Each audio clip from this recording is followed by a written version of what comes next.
Welcome back to the channel. You guys have been blowing up my comments about the Freeman shooting, specifically about that third officer, the one who survived but whose identity remains completely secret. And a lot of you are also asking about the body cam footage, why we haven't seen a single frame from that day. And honestly, the more I dig into this, the weirder it gets. Today, we're going to explore why this case feels so different from every other police shooting, why the silence is so complete, and what theories are floating around.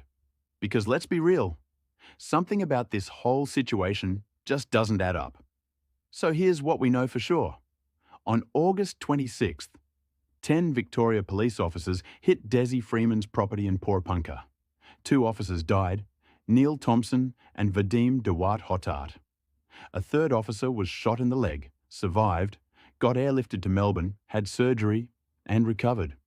That third officer? Still completely anonymous, no name, no age, nothing. And I've been following police cases for years. This level of secrecy is not normal. But here's the kicker you guys keep pointing out in the comments. Where's the body cam footage? In 2025, police wear body cameras to everything. Yet from this massive incident, this double cop killing, we've seen absolutely nothing. No footage, no audio. Not even an acknowledgement that it exists. Look, I get it. Police protect officer identities sometimes, but usually it's temporary. A few weeks, maybe a month. Then they release the basic info once things cool down. This case? It's been weeks, and we still have zero information. Compare that to other recent police shootings. Melbourne stabbing 2019. Officers named within 3 weeks. Queensland incident 2020. Same timeline. Even undercover operations usually get some basic acknowledgement, but the Freeman case? Complete blackout. So, what theories explain this unprecedented level of secrecy? First, the undercover angle. Maybe this wasn't just a regular warrant team. What if the third officer was deep cover, working multiple cases across sovereign citizen networks? Exposing him would blow ongoing operations and compromise other investigations. Second, the narrative problem. We're told 10 officers went in, but only 3 got shot. Where were the other 7 during the gunfire? Did they see something that contradicts the official story? Maybe the third officer's account doesn't match what we've been told. Third, the body cam evidence. That footage exists. It has to. But why isn't it being used to show Freeman's guilt? Why isn't it proving the officers did everything right? Unless it doesn't show what they want it to show. And fourth, Freeman being tipped off. Some of you believe he seemed prepared, like he knew they were coming. If that's true, and it's on body cam, that raises huge questions about leaks inside Victoria Police. Now, the official narrative raises more questions than it answers. 10 armed and trained police officers were deployed to Freeman's property. Yet somehow, one civilian managed to kill 2 officers, wound a third, and escape entirely while 7 other trained officers were present.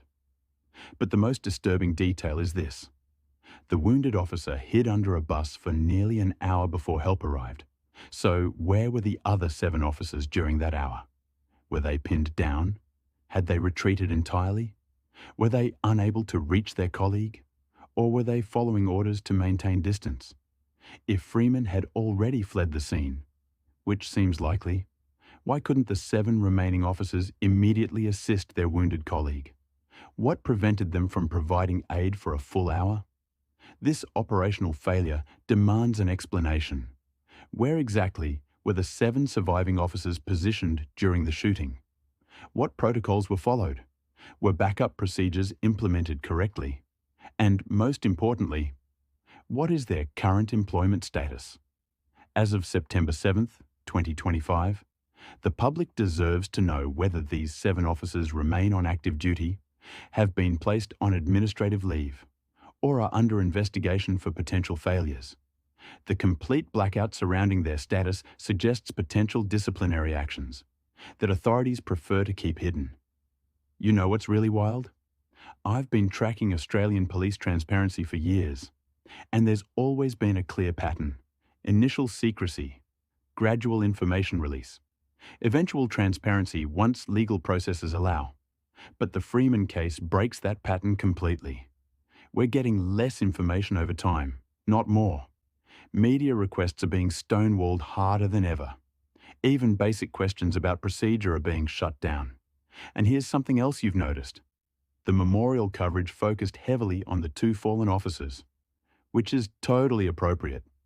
But there was almost a deliberate effort to not mention the third officer at all. Like they're trying to make people forget he exists. That's not grief management. That's not privacy protection. That's active suppression. Now, maybe it's innocent. Maybe protecting this officer really is critical.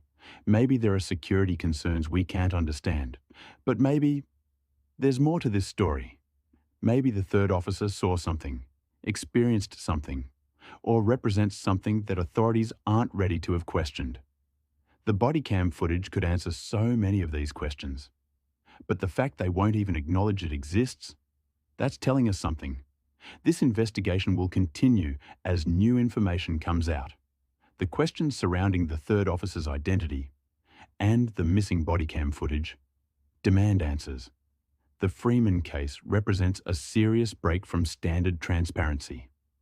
Whether this is about legitimate protection concerns or something more complex remains to be seen. But one thing is certain. The truth surrounding this incident will eventually surface. Until then, critical analysis of available information and continued scrutiny of official narratives remain essential. The absence of information is itself information. Subscribe for continued coverage of this developing story.